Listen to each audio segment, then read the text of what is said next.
There were cameras everywhere. Everywhere. Does that mean they have footage of you sleeping? Oh, Like, yeah, absolutely. We had like 3 or 4 cameras in our dorms. Was that unnerving? It was at first, it was took a little bit to get used to, but after a while, it was just like secondhand nature. You just forgot it was there. But at first, it was like, man, like, because my bed was in a corner and one of the cameras was right next to my bed. And then, like, every once in a while, you'll just see it like pan and look right at you oh and stuff. no. And I'm just like, oh man. Well, what does that feel like to be watched 24/7? Because you know there's someone Yeah. just staring at that Yeah. screen, watching you and Yeah. listening to you, everything you say. It was tough, man. Like, it was tough to get adjusted to. And then a lot of people, were very conscious of how they conducted themselves because, they didn't want to put bad things out there in the world and stuff like that. So after a while, people got used to it and they knew like what they could and couldn't do and stuff like that. But it was adjustment, man.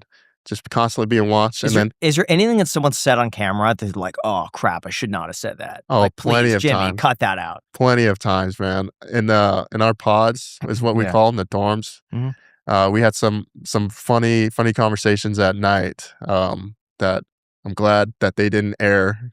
But did anyone go and say, hey, listen, Jimmy, we're having some locker room talk, just some guy talk. Listen, just make sure that's cut. Did anyone ever say that? I'm sure. I think I can't remember who, but I'm pretty sure like a lot of us joked about that with him. Like, hey man, like we're having some interesting conversations. Maybe not pay attention or so. Yeah. But yeah, we definitely had like a bunch of locker room talk, and it was just fun getting to have a good time with the guys in our dorms at night, and then just have fun, pass time. Where do you get privacy? In the bathrooms.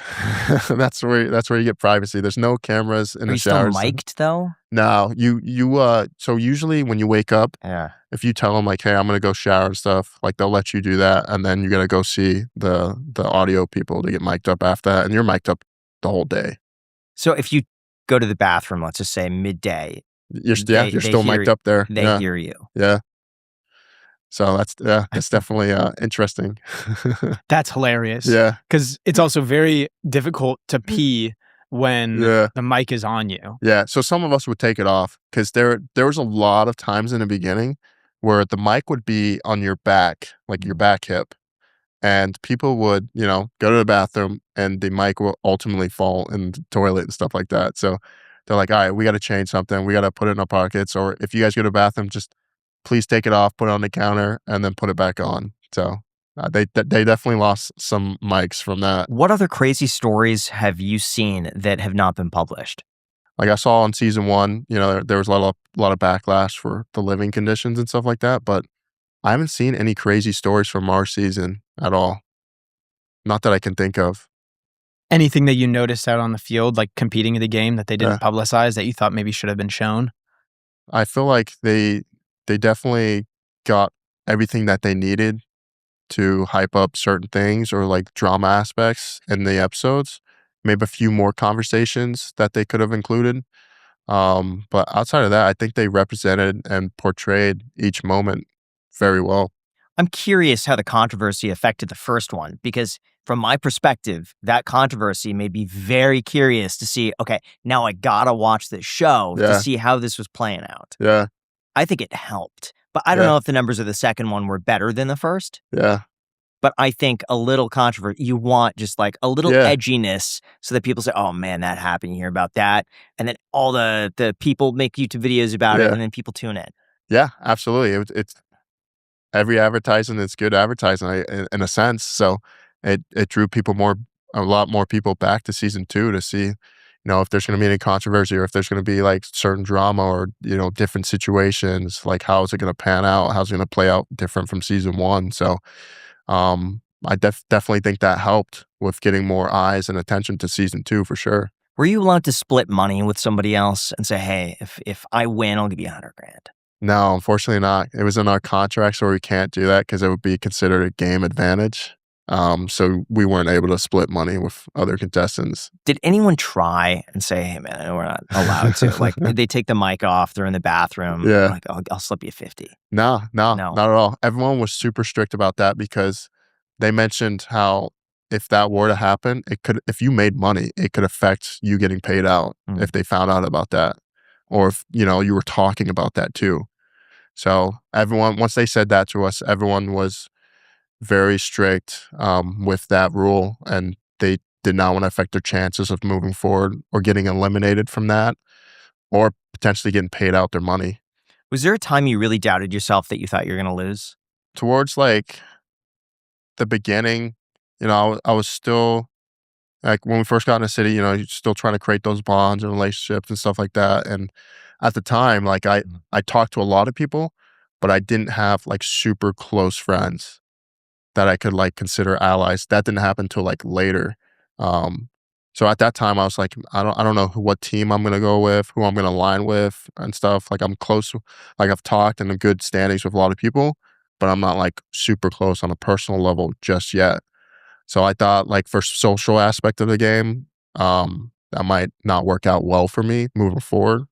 So I was a little concerned there, but ultimately I ended up finding a team at the beginning, separated from that team, and then joined another team, and then went the whole way with them, and it worked out.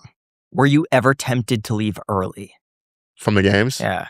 No, not one bit, Miss man. your family or anything? Or like, hey, maybe I should take this 300 grand and just dip out of here. No, not at all. I missed them, but I was there on a mission, man. I was there to set my boys up, to change their lives, provide for my family, and I wasn't gonna leave without giving my all, because I didn't want to like live with what ifs.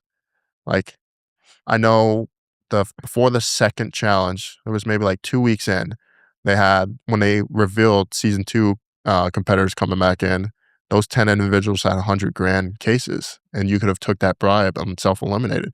If I were to took one of those bribes, I would have been living with what ifs the whole time. Like, if I didn't take this bribe, what if I stayed in the game? How far could I have gone? Could I have made more money? Could I have had more opportunities to do so? How would my game be played? Yeah. So it's how like many that people strategic. Though regret not taking the case, who've lost and they got nothing, and then they look back and say, I should have taken the case? So I can only speak on like the top 10 portion, because I got to know them more on a personal level and we had conversations like that. But a lot of them don't necessarily regret not taking that bribe. A lot of them were there to go as far as they can and just soak in this once in a lifetime experience. So a lot of them were happy that they were able to make it to the end. And granted, some of them walked away with nothing, and you know, they were happy with the experience. Of course, they wanted to leave for something, but they're happy, you know, that they got to live this whole experience into its entirety. A really scary truth is just how vulnerable your digital life is, and most people have no idea until it's too late, and then they're stuck spending several hours trying to solve a problem that they did not create. So don't be like my roommate Kevin, because I kid you not, his identity got stolen 2 years ago, and guess who's still paying for it? Me. Because the one thing he still can't recover is his Venmo. See, the trouble with identity theft and fraud is that it doesn't happen all at once.